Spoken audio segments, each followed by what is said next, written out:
Hello everyone, मैं ममतेश गुप्ता। आज देखेंगे six class history NCERT chapter 6। Chapter का नाम है नए प्रश्न नए विचार। और इस चैप्टर के आज हम एमसीक्यू देखने वाले हैं। इसका हमने एक पार्ट पहले कंप्लीट कर लिया है, जिसमें हमने बौद्ध धर्म से रिलेटेड सारे क्वेश्चन आंसर देखे थे। आज हम जैन धर्म से संबंधित सारे क्वेश्चन आंसर देखेंगे इसमें, इस पार्ट में। और ये इसका सेकंड पार्ट है। अगर आपने इसका फर्स्ट पार्ट नहीं देखा है तो इसी वीडियो के डिस्क्रिप्शन में मैंने लिंक डाली हुई है दो प्लेलिस्टों की। एक एमसीक्यू वाली है प्लेलिस्ट और एक थ्योरी वाली है। आपको एमसीक्यू या थ्योरी जो भी देखना है, आप उन दोनों प्लेलिस्टों पर क्लिक कर देख सकते हैं। ठीक है, आपके सामने पहले 8 क्लास की वीडियोस खुलेंगी, फिर 6 क्लास की, और उसके बाद सॉरी 7 क्लास की खुलेंगी, उसके बाद 6 क्लास की वीडियोस खुलेंगी। ठीक है। और ये सभी जो साइड में लगी हुई है प्लेलिस्ट, ये सभी मैंने पढ़ाई हैं। और एनसीईआरटी को बहुत ज्यादा डिटेल में मैं पढ़ा रही हूँ। पहले किसी भी चैप्टर की थ्योरी कराती हूँ, उसके बाद क्वेश्चन आंसर कराती हूँ। तो आपको थ्योरी या क्वेश्चन आंसर जो भी देखने हैं, इन सभी प्लेलिस्टों को अगर आपको देखना है तो आप मेरा चैनल ओपन कर प्लेलिस्ट वाले ऑप्शन पर क्लिक कर इन सबको भी देख सकते हैं। आइए शुरू करते हैं। क्वेश्चन नंबर 10, निम्नलिखित कथनों में से कौन सा कथन सत्य नहीं है? जो सत्य नहीं है वो हमें देखना है। कौन सा जो क्वेश्चन है वो कौन सा जो ऑप्शन है जो सही नहीं है? पहला है, महावीर को जिन तथा उनके अनुयायियों को जैन कहा जाता है। दूसरा ऑप्शन है बी, महावीर ने जैन व्रतों में ब्रह्मचर्य को जोड़ा था। सी है, जैन धर्म में पूर्व जन्म की अवधारणा नहीं है। और डी है, जैन संघों में स्त्री और पुरुष दोनों भाग ले सकते थे। तो जो सत्य नहीं है वो हमें बताना है, यानी कि जो सही नहीं है वो हमें बताना है। तो सी है कि जैन धर्म में पूर्व जन्म की अवधारणा नहीं है, जबकि जैन धर्म और बौद्ध धर्म दोनों में ही पूर्व जन्म की अवधारणा है। ठीक है। बाकी उनको जिन कहा जाता था, जो महावीर स्वामी है, क्योंकि जिनका मतलब होता है विजेता, और विजेता का मतलब है जिसने अपनी इंद्रियों को अपने वश में कर रखा है। ठीक है, उसको बोलते हैं विजेता। और इसलिए जो महावीर स्वामी है उनको जिन बोला जाता था। ठीक है। नेक्स्ट है क्वेश्चन नंबर 11, जैन धर्म के संबंध में निम्नलिखित कथनों पर विचार कीजिए। पहला है, जैन धर्म के सिद्धांतों का संकलन त्रिपिटकों में है। दूसरा है, पार्श्वनाथ जैन धर्म के 23वें तीर्थंकर थे। अब हमें बताना है कि कौन सा विकल्प सही है। ए केवल ए पहला सही है, केवल दूसरा सही है, दोनों सही है, या पहला और दूसरा दोनों ही गलत है। ठीक है, ना तो पहला ना तो दूसरा। तो इसका जो सही आंसर हो जाएगा वो हो जाएगा बी, केवल दूसरा सही है। पार्श्वनाथ जो थे वो 23वें तीर्थंकर थे और महावीर स्वामी 24वें तीर्थंकर थे। और ये जो त्रिपिटक है ये जैन धर्म में नहीं है। ये कौन से धर्म में है? ये बौद्ध धर्म में है। नेक्स्ट देखते हैं क्वेश्चन नंबर 12, त्रिरत्न सिद्धांत सम्यक ज्ञान, सम्यक ध्यान तथा सम्यक आचरण किस धर्म की महिमा है? पहला है, ए है बौद्ध धर्म, बी है ईसाई धर्म, सी है जैन धर्म, डी है इनमें से कोई नहीं। तो इसका जो सही आंसर हो जाएगा वो हो जाएगा सी, जैन धर्म। देखो, त्रिरत्न सिद्धांत जो दिया है वो है जैन धर्म में, और त्रिपिटक जो है वो है बौद्ध धर्म में। तो इन दोनों में आप अंतर को ध्यान रखना। क्वेश्चन नंबर 13, और मैं आपको बताना चाहती हूँ कि इसके बाद हम जैन धर्म के जो गुरु हैं महावीर स्वामी के बारे में बहुत डिटेल में डिस्कशन करेंगे इन सारी क्वेश्चन को खत्म होने के बाद में। ठीक है। मैं उससे रिलेटेड एक आपको पीडीएफ भी दिखाऊंगी। क्वेश्चन नंबर 30, निम्नलिखित में से किस स्थान पर का संबंध प्रत्यक्ष रूप से महावीर स्वामी से नहीं जुड़ा है? ए है वैशाली, बी है लुम्बिनी, सी है चंपा, और डी है पावलपुरी। तो 13 का जो सही आंसर हो जाएगा वो हो जाएगा बी, लुम्बिनी। लुम्बिनी से इनका संबंध नहीं है, क्योंकि जो लुम्बिनी में किसका जन्म हुआ था? ये हुआ था महात्मा बुद्ध का। ठीक है। आइए नेक्स्ट देखते हैं क्वेश्चन नंबर 14, महावीर स्वामी के संबंध में निम्नलिखित कथनों पर विचार कीजिए। पहला है, उनकी माता का नाम त्रिशला था। दूसरा है, महावीर स्वामी के परिवार का संबंध मगध से था। और तीसरा है, 30 वर्ष की आयु में उन्होंने गृह त्याग दिया था। ठीक है, यानी कि उन्होंने गृह त्याग किया था। तो इसका जो सही आंसर हो जाएगा वो हो जाएगा सी, ये तीनों ही सही है ना।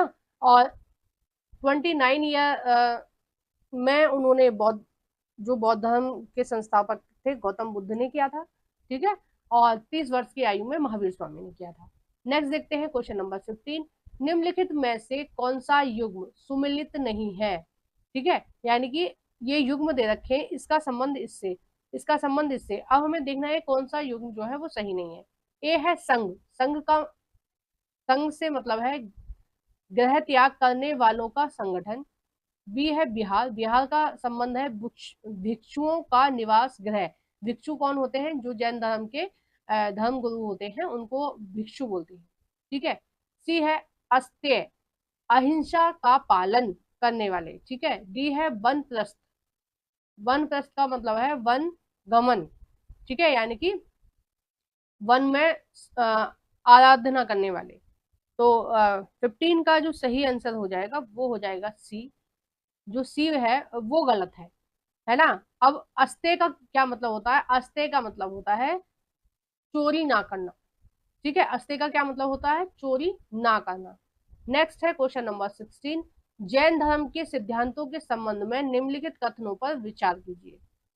पहला है अहिंसा का पालन करना चाहिए, यानी कि मारपीट नहीं करना चाहिए, लड़ाई झगड़े नहीं करना चाहिए। दूसरा है सभी को वस्त्र का त्याग करना चाहिए, और तीसरा है सभी को ब्रह्मचर्य का पालन करना चाहिए। अब हमें देखना है कि इसमें से सही आंसर जो है वो कौन सा है।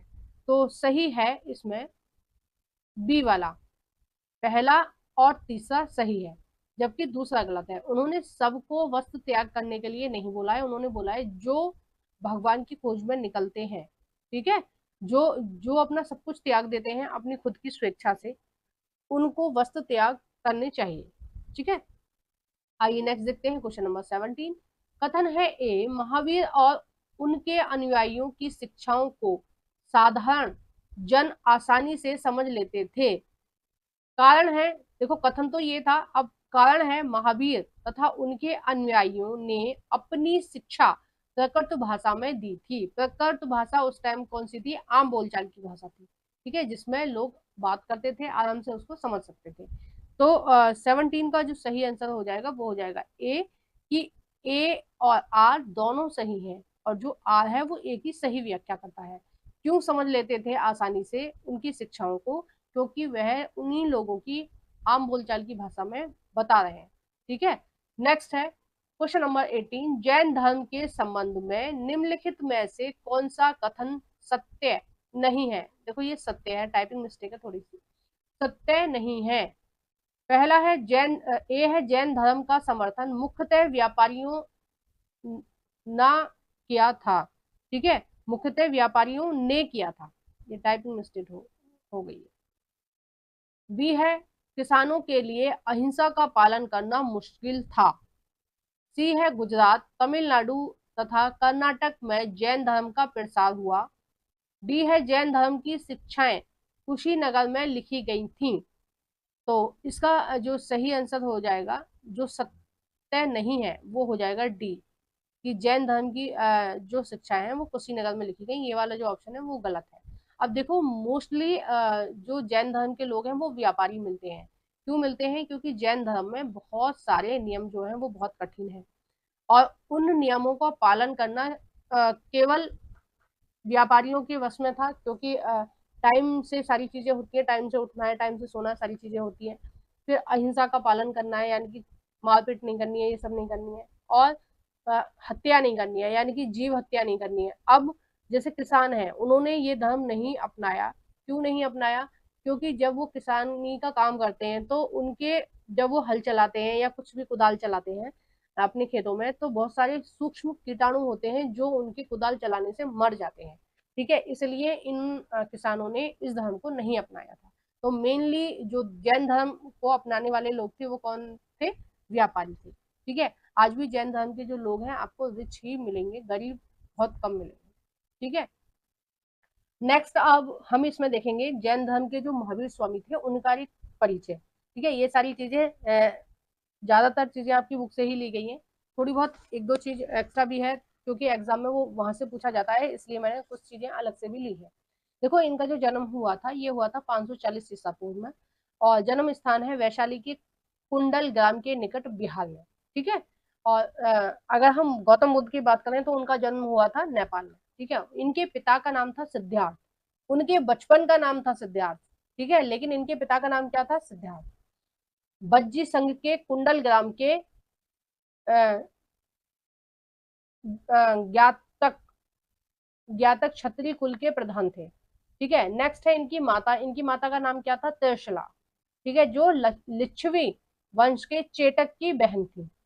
नेक्स्ट है इनके बचपन का नाम था वर्धमान, ठीक है, वर्धमान महावीर। नेक्स्ट है इनकी पत्नी पत्नी का नाम था यशोदा, ठीक है, उनकी पत्नी का नाम भी क्या था, यशोदा ही था, महात्मा बुद्ध की पत्नी का नाम। पुत्री थी प्रियदर्शना, दामाद था जमाली, ठीक है, शिष्य था मखिल, पुत्र गौशाल। नेक्स्ट है प्रथम शिष्य कौन था, जमाली, जो उनका दामाद था। नेक्स्ट है इसमें गृह त्याग, उन्होंने गृह त्याग कब किया था, 30 वर्ष की आयु में बड़े भाई नंदीवर्धन की आज्ञा से किया था, ठीक है, उन्होंने आज्ञा दी थी बड़े भाई ने, तो उनकी आज्ञा से उन्होंने गृह त्याग कर दिया था। ज्ञान की प्राप्ति उनकी तपस्या के 12 साल बाद हुई थी, जबकि महात्मा बुद्ध को कितने साल बाद हुई थी, 7 साल बाद। नेक्स्ट है ज्ञान प्राप्ति स्थान, यानी कि उनको ज्ञान की प्राप्ति कहाँ हुई थी, जैसे जो महात्मा बुद्ध है उनको तो बड़ के सॉरी पीपल के वृक्ष के नीचे हुई थी, जबकि इनको कहाँ हुई थी, रिजुपालिका नदी, ठीक है, रिजुपालिका नदी के तट के पास हुई थी, मतलब इन्होंने वहां पर तपस्या की थी। जाम्भिक ग्राम है, ठीक है, जाम्भिक क्या है, ग्राम है। नेक्स्ट है साल वृक्ष, इसी वृक्ष के नीचे इनको ज्ञान की प्राप्ति हुई थी। उनको किस वृक्ष के नीचे हुई थी ज्ञान की प्राप्ति, पीपल के वृक्ष के नीचे। और साल वृक्ष के नीचे किसको हुई थी, महावीर स्वामी को। प्रमुख उपदेश राजगृह में इन्होंने दिया था, ठीक है। नेक्स्ट है प्रमुख उपाधि, प्रमुख उपाधि का नाम है केवलिन, ठीक है, या केवल्य। इनको उपाधि प्राप्त हुई थी, और इनको जिन भी कहते हैं, जिनका मतलब होता है विजेता या निर्ग्रंथ भी बोलते हैं, ठीक है। नेक्स्ट है इसमें जीवन के अंत में निर्माण, तो जीवन का जो अंत हुआ था इनका हुआ था पावलपुरी में, ठीक है। और महात्मा बुद्ध का कहाँ हुआ था वो आप मुझे कमेंट बॉक्स में बताएंगे। और इनकी जो एज थी जब इन्होंने अपने शरीर को त्यागा था, तो उस समय इनका एज थी 72 ईयर, ठीक है, यानी कि 72 साल की उम्र में इन्होंने अपने शरीर को त्यागा था।